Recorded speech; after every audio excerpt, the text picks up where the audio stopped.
हमारे 22 अप्रैल से लेके और आज तक हमारे जितने भी लोगों ने अपनी शहादत दी है, चाहे वो पहलगाम के हों, चाहे हमारे सेना के हों, चाहे हमारे सिविलियन भाई हों, उन सबको मैं मेरी तरफ से श्रद्धांजलि देता हूं और आभार प्रकट करता हूं कि उन्होंने देश के लिए अपने प्राण न्यौछावर किए। पुलवामा में घटना हुई, ये पूरी तरह से इंटेलिजेंस फेलियर है। माननीय प्रधानमंत्री जी का कार्यक्रम था 19 अप्रैल का, इनपुट था कि ऐसी घटना हो सकती है।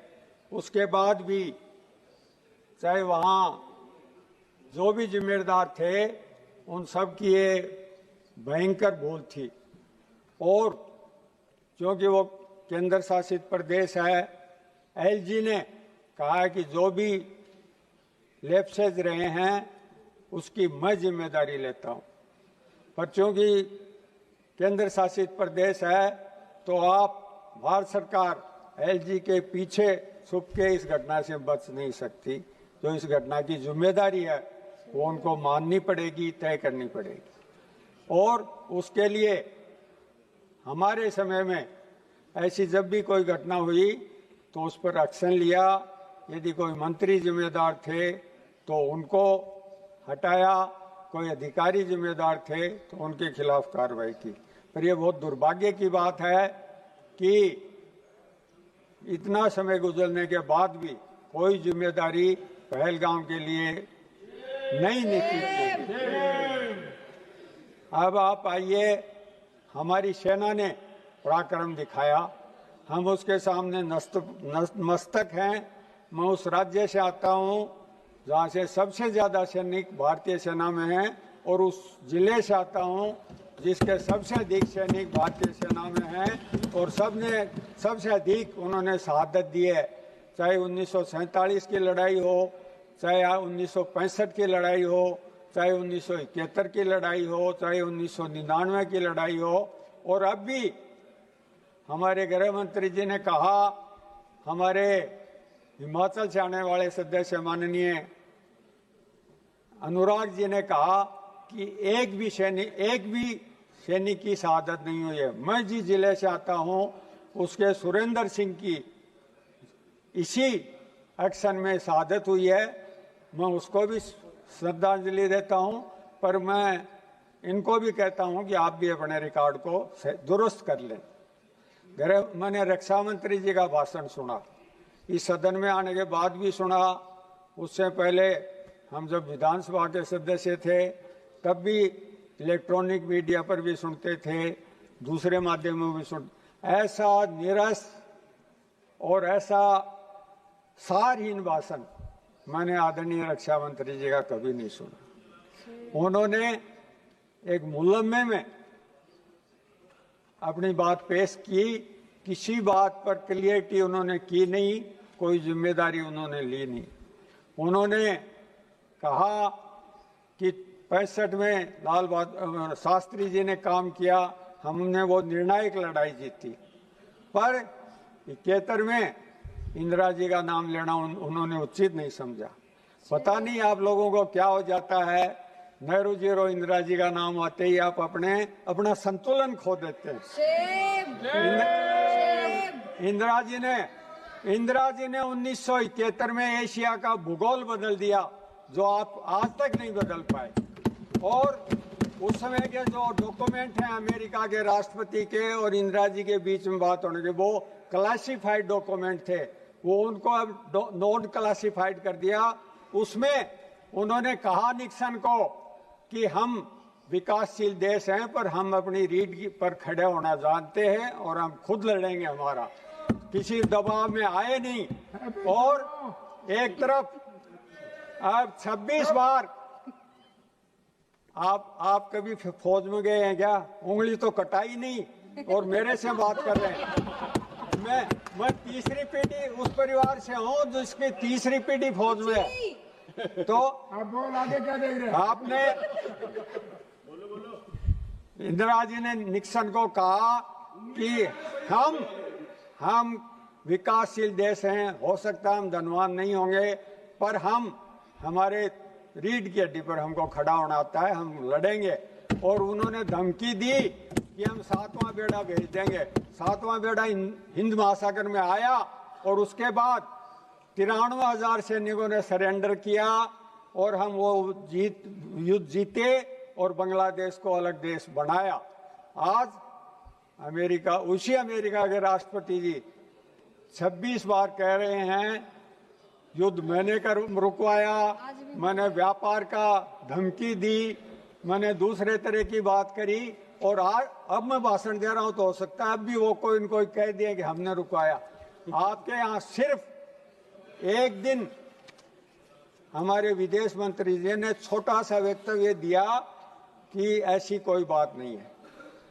हाईएस्ट गवर्नमेंट के लेवल पर कोई प्रतिक्रिया आज तक आई नहीं है। रक्षा मंत्री जी बोल लिए, उन्होंने भी कोई डायरेक्ट नाम उनका नहीं लिया। विदेश मंत्री जी भी बोल लिए। विदेश मंत्री जी ने ये कहा कि वेंस ने हमको कहा कि आप पर बहुत भारी हमला होगा। क्या उनकी ताकत थी जो हमारे देश में आगे हमारे प्रधानमंत्री जी को और हमारे रक्षा मंत्री जी को ये कहें कि आप पर पाकिस्तान लड़ाई करेगा?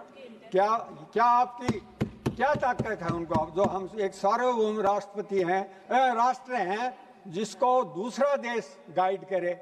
हमारी हमेशा से नीति रही है कि हम तीसरी ताकत को हमारे हस्तक्षेप नहीं करने देंगे। शिमला समझौते में भी ये बात थी कि हमारे जो भी द्विपक्षीय समझौते हैं, बात है, समस्या है, प्रॉब्लम है, उसको हम स्वयं हल करेंगे। अमेरिका के राष्ट्रपति जी कहते हैं मैं कश्मीर में भी मध्यस्थता करूंगा। आपने कहा है कि उनको हम आपसे जवाब चाहते हैं, आपने उनको ये अधिकार दिया क्या कि वो करेंगे, आपके यहाँ मध्यस्थता करेंगे?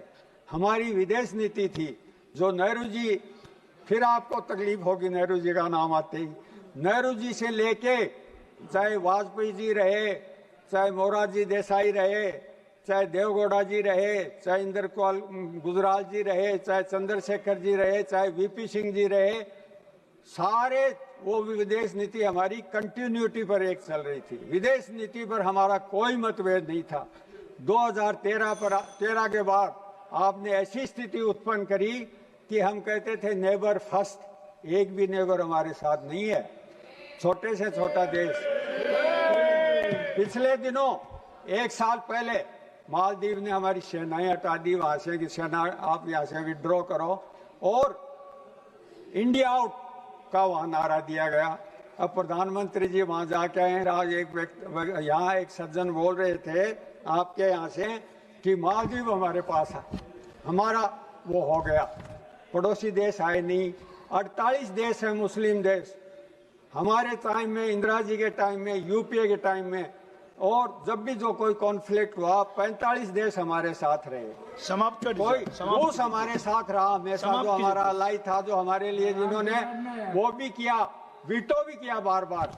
और वहां से अनुराग जी लिस्ट गिना रहे थे कि कांग्रेस के टाइम में ये हुआ, ये हुआ। मैं भी आपको बताऊंगा कि उड़ी हमला बीजेपी के राज में, कारगिल बीजेपी के राज में, पुलवामा बीजेपी के राज में, अमरनाथ हमला बीजेपी के राज में, पठानकोट बीजेपी के राज में, उड़ी बीजेपी के राज में, संसद पर हमला बीजेपी के राज में, अक्षरधाम बीजेपी के राज में, कंधार बीजेपी के राज में, पहलगाम कंधार आपके विदेश मंत्री तत्कालीन स्वर्गीय जसवंत सिंह जी उनको छोड़ के गए वहां पकड़, और इतनी उन्होंने भद्दी बातें गई। मेरे यहाँ का पायलट था उस प्लेन का, तो आप सुन नहीं सकते, और आप हमको कहते हैं कि हमारी पार्टी बहुत धन्यवाद जी।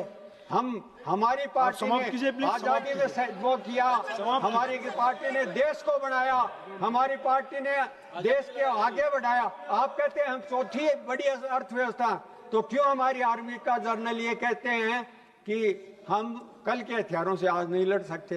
क्यों वो ये कह सकते हैं कि ऑर्डर तो बहुत गए पर हमारे पास तो आया कुछ नहीं?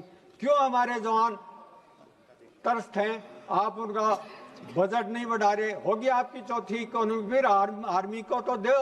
126 रफाल आने थे, आपके पास 35 रफाल आए, 2 स्क्वाड्रन आने थे, आप कब लाओगे? लगभग पाकिस्तान और हम वायुसेना के मामले में एक है। हमको तैयारी चीन के हिसाब से करनी चाहिए कि चीन के पास कितने हैं। इस बार भी हमारी सेना के चीफ उन्होंने कहा कि हमको 3 देशों से लड़ना पड़ रहा था। तो आपको ये सारी सुरक्षा की परिदृश्य ध्यान में रख के और जवाब देना पड़ेगा, जवाबदेही लेनी पड़ेगी।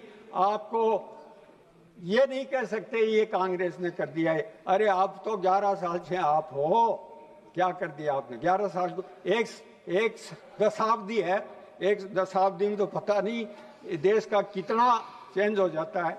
आप कर रहे हो डिफेंस की जो फैक्ट्रियां हैं उसका निजीकरण कर रहे हो, जो रिसर्च पर पैसा लगना चाहिए वो कम कर रहे हो। आप आईटी में कहाँ हमें कहाँ चाइना है, 80% इक्विपमेंट पाकिस्तान के पास चाइना के थे। हमको उस लेवल पर तैयारी आप लोगों ने क्यों नहीं करी? 10 साल में सेना के हाथ क्यों बांध रखे थे आपने? One of the premium and prestigious professional institutes, providing a wide range of professional courses with 100% placement assistance. We are Sri Sai Group of Institutes.